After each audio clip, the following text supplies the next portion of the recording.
or good morning, depending on where you are, and welcome everybody. This is Mike Muszynski here. I'm a senior underwriter at Victor, and I've been underwriting in the large firms program for 4.5 years now, with a focus specifically on our specialty program, of which the consultants program is a part of. And that's what we're going to be talking about today. I'm here with my colleague, Jake Terrell. Jake, do you mind introducing yourself? Sure. So Jake Terrell, I know some of you probably do know me. I am the South Region Business Development Leader, but I am also the national leader for the Architects Engineers program. I've been in the industry 25 plus years, and a large percentage of my experience has been with architects, engineers. I've been on the underwriting side, I've been on the product development side, as well as the sales and marketing and distribution, which is where I currently reside. Thanks, Jake. And we're here with you today because we wanted to take a little bit of a deep dive into the consultants application. For some of you who joined our last webinar put on, it was focused on the architects engineers professional liability application. Consultants program is within an umbrella in the AE program, and I start with that to emphasize before we begin anything else that our consultants program is not a miscellaneous professional liability, an MPL program. This is a big distinguisher that we write these consultants, all of the classes of business that we're going to talk about today, under an architect's engineers policy form. This is unique in the market. Jake, would you mind kind of just giving a broad background on what we see out there in terms of how other carriers might be handling this business? Yeah, so one of the really unique features about this class of business as it relates to a lot of our competitors that we see from the distribution side is a lot of what we see are competitors that put up a miscellaneous professional liability policy form that they add endorsements to specific to this class of business. We are much more broad as we look at this class of business, both with our application that we're going to talk to today, where we differ in the marketplace, as well as putting this on our true A&E form. We make sure there's no gaps in coverage that a lot of our competitors don't. Sometimes you as brokers have to go back and ask for certain things that you may have caught that you otherwise wouldn't have to when you come with a carrier like us. Yeah, and I think, if I were to boil it down, our general view is you may be able to get away with an MPL policy until you don't. Until a design construction claim comes in, that is the time that you're going to want design insurance. That is the product that we underwrite the consultants program within. So moving on here, just going to start working our way through the application. You'll note as we're going through, in case you have a blank app in front of you, kind of just going to touch base on a few key segments. I'm not going to focus in on some of the more familiar, your contact information, your project types, client types. Those, exist on most AE professional applications out there. Instead, we're going to kind of try to focus in on what makes the specialty application unique, why we use a different application in the first place, why you should use this application, and how it comes back to impact you. So you'll notice here that we have highlighted professional society memberships, and some of these will be familiar: the American Institute of Architects, ACEC, NSPE. There's also a more diverse array here. You have your Construction Managers Association of America, American Society of Interior Designers. This kind of sets the stage for what we'll be talking about, which is a broad array of classes of services that we include within this program. And I promise by the end of this, you'll begin to love acronyms. Okay, moving on. We are focusing now on the second page of the application, and now we're getting into the services breakdown. This is where the applications really start to differ, and you can see, we've got a few dozen different types of services making up different classes of business here. Ranges from interior designers to acoustical consultants. Right now, I'm going to focus your attention on the left-hand side of the page. This is where I'm going to start talking in generalities, and there are exceptions to those generalities. I'll try to point out a few of them along the way.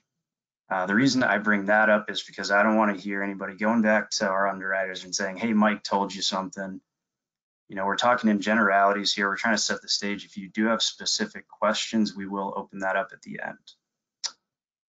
So focusing in on the left-hand column, we have grouped these services together deliberately. There's a loose association here based on relative exposures. When your exposures are, lower, it has an impact on market capacity. Jake, would you mind taking my underwriter speak and translating it back to why it would impact, the agents and brokers? Sure. So when you look at this left-hand column, I mean, obviously, these are, and I hate lack of a better term, vanilla type classes of business to some degree. There's more carriers out in the marketplace that like this business. They're very competitive in it. Their pricing gets very thin. So when you look at these, you could have 60 plus markets that like this type of business or want this type of business. And so that makes it, even for our brokers, when they go after this business, it's sometimes difficult to get it just from a client. The other thing that you fight with a lot of times is some of these classes, because of the fact that it's so accessible, a lot of them do end up just going bare. They tend to not want to buy insurance. It's even though it's cheap, which is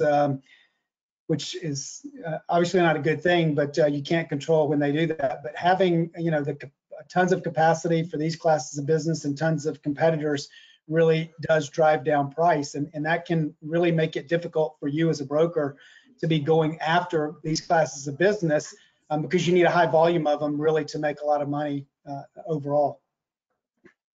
Yeah, no, that's exactly right. And, getting back to one of the things you highlighted is, often, especially with the smaller one, maybe two person operations, maybe a little larger in scale, your biggest competitor is not necessarily going to be a different broker. It's going to be convincing the insured that, this coverage matters, they need it. The clearest example I can think is an interior designer. It's probably one of the toughest sells out there. But the reason that we segment those together is to separate them from this next class we'll talk about, which is highlighted here in the top right-hand section of the services breakdown. Some keywords will start popping up. You see your geotechnical, slope stability, materials testing. Well, your initial assumptions are probably correct. This is the inverse of what we just talked about, where you're naturally going to have higher exposures. Those higher exposures are, can be basically broken down by looking at what geotechnical engineers do. They work with the soils that project foundations lay upon. If you look at materials testers, they are literally testing the materials that are going into the components of a building. These services have, on the whole, higher exposures than other classes of work. With that carries some other challenges, different challenges that you'll typically face as an agent trying to approach these types of businesses. Jake? Yeah, so these classes of business, you start looking at a very limited number of markets out there that want to write this business. It's riskier. The price point on these get a little bit higher because the rate is higher because of the exposure on these. Obviously, we are a market that likes this class of business and writes it very competitively in the marketplace. The other thing is when we look in and we talk to our brokers and we try to help counsel our brokers about business and how to help them go after business, which we get questions about that all the time. If you look at the left versus the right-hand side, a lot of our brokers are set up to where some of those accounts or accounts in general are driven by revenue to the firm. And some of the smaller revenues we have seen over the last few years, brokers are setting up internal departments, and they call them house accounts. So it doesn't always make sense to go after some of those on the left-hand side because the revenue threshold is going to be so low. It's going to be a house account. And obviously, as a producer, you're not going to try to or want to go after an account that you're not going to see some kind of financial benefit from you personally on it. Where the ones on the right-hand side, the pricing tends to be a little bit higher. And there's a huge cross-sell opportunity when you look at the P&C pieces that are potentially attached to the professional side of this with autos or equipment or other property that really can make that account a lot more revenue friendly for you. Yeah, and just to fill that in, if you think about, your geotechnical firm who's going to be in the field often, which is going to raise the workers' comp premiums, they're also going to not just have standard auto and trucks, they're also going to have drilling rigs. So there's that component. So these can be some pretty sizable premiums here, but, they can be a little trickier. And that's not to say that, smaller operations can't approach these firms, but they can be a little trickier. And that's why we highlight them there. Also wanted to touch on before we leave this page, just the bottom right. I didn't highlight it because this is pretty similar to the breakdown you're going to see on a standard architects engineers application. The reason that we have that on there is generally we have specialist firms. If you're an interior designer, you're going to be doing 100% interior design. On the larger end, some larger firms especially tend to have a mix of operations. They may have some civil engineering in coordination with their geotechnical. That's why we include it there. We want to try to get the closest breakdown we can as to what our insureds are doing. That's why we take up an entire page basically with this services breakdown.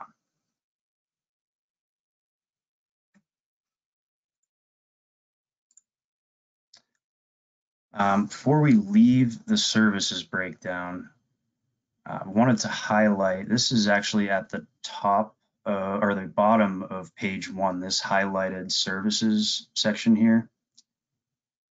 If for whatever reason, either you're insured or you don't feel like this services breakdown has the right category or the terminology doesn't seem right, this is your first opportunity to lay it all on the line, to say, here's what we do. This is specifically our operations. This is how we operate. It's better than nothing.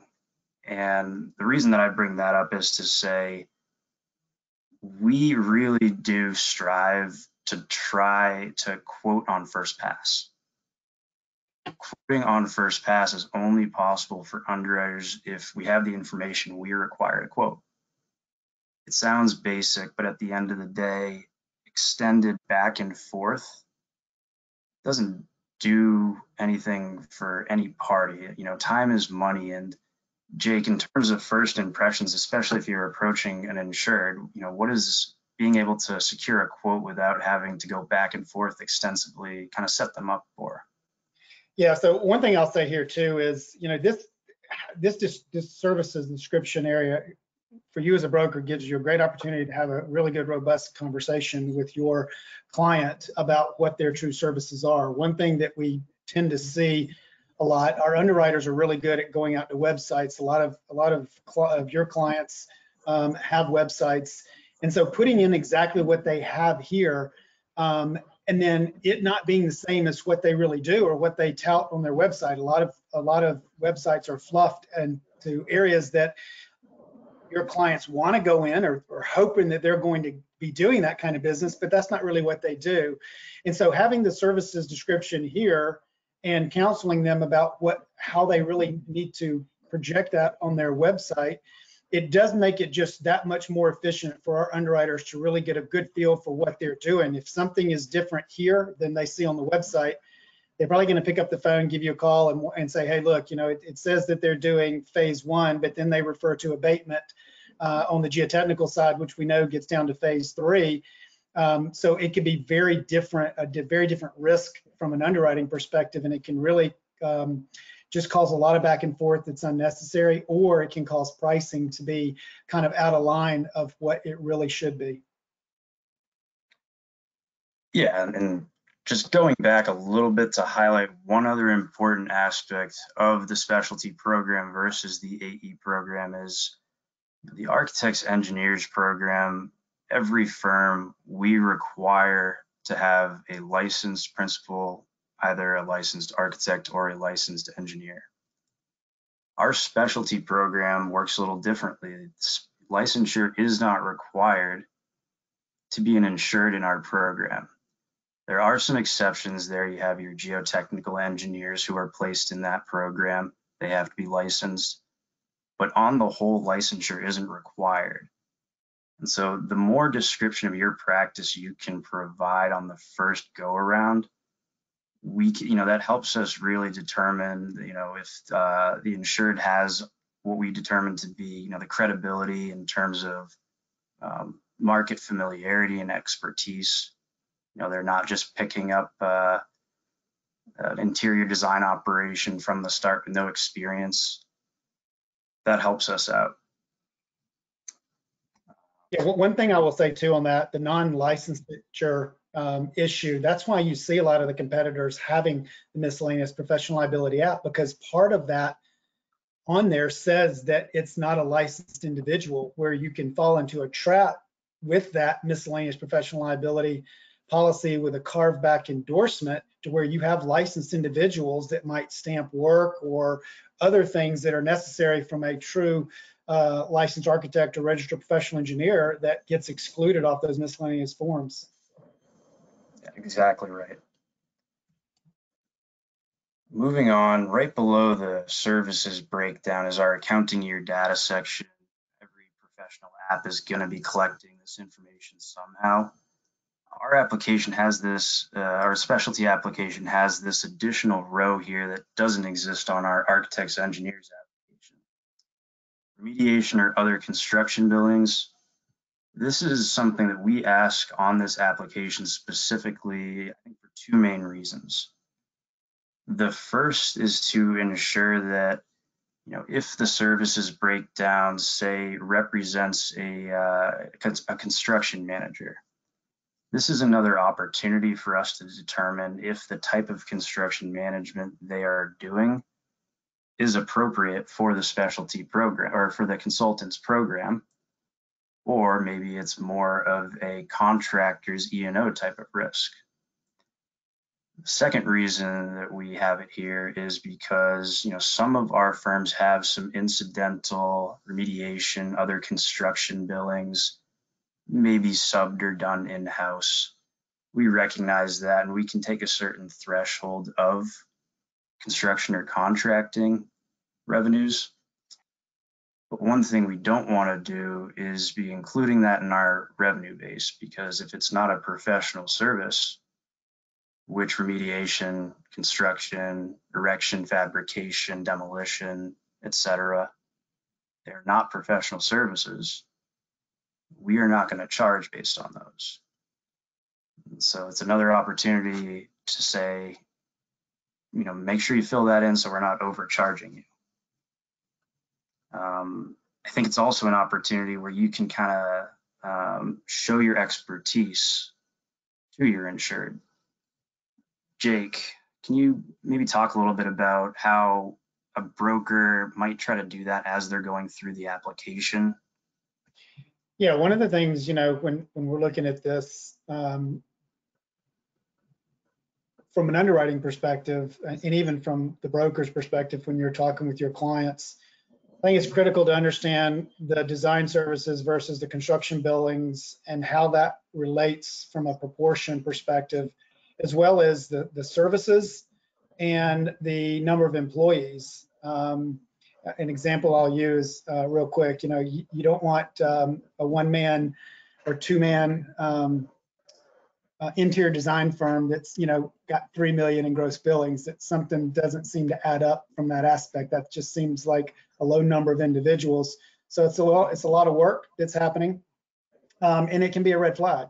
And so looking at all these pieces is very critical. And that's when you're sitting down and talking to your client and getting this information, it really brings your expertise to them and the confidence that you really understand what's going on with them and with this class of business and with the architects and engineers, E&O field in general.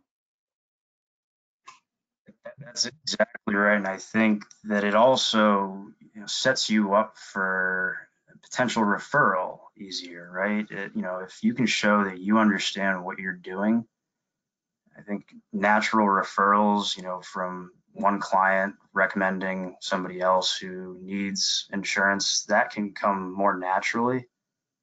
And I think when you look at, the size of some of these societies and programs, it's a little more niche than you might see in the architects engineers business.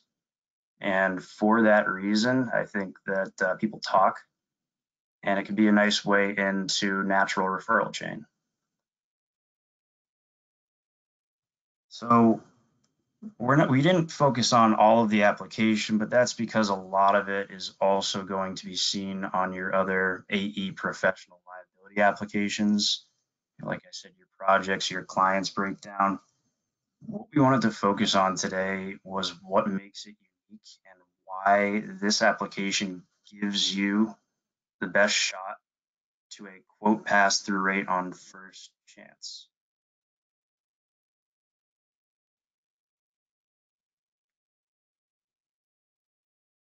Jake? Mike, did we lose you? Sorry, you still there? Oh, yeah. I'm sorry. I thought, so, when we look at this, obviously, first impressions, we have an app specifically for the consultant class. It asks a lot of questions as it's related to this class. It's very different than just a regular architects and engineers. The one thing when I'm talking or our distribution team is talking to the brokers that we really try to stress is how important it is when you're taking that application and you're walking through it with your client. It's just the impression that you give of the expertise and the knowledge that you have in the space that gives them that ease to really want to continue to do business with you. And ultimately, by completing the application and putting in the different pieces that we need, it really does make it low touch, no touch, very efficient. One time in, not a lot of questions that need to come back from the underwriter, and you're able to really get back fairly quickly the terms, conditions, and pricing that you're really looking for. Yeah, and having written this segment for going on 4.5 years now, I can tell you I'm seeing new stuff every day. That's kind of the blessing and the curse of this program, is that it's broad. It has a lot of components to it. I'm continuously learning, and if I have questions about things, I'm sure that you do. So I really don't hesitate to ask your underwriter about specific account issues, if they have any insight into it, or on a larger scale, any of your distribution team members regionally. We're always happy to answer questions, kind of go through any minutia and really make sure that you're in the best position possible to make it clear to your client that the products you're offering them are the right ones.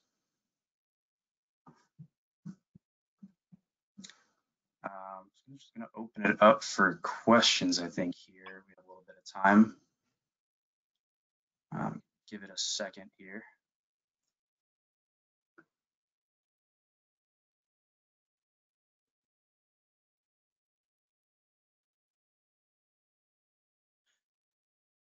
Are we, is the floor open for them to send in questions?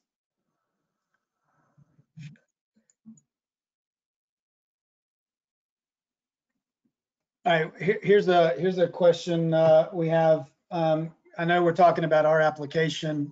This seems to be a question that's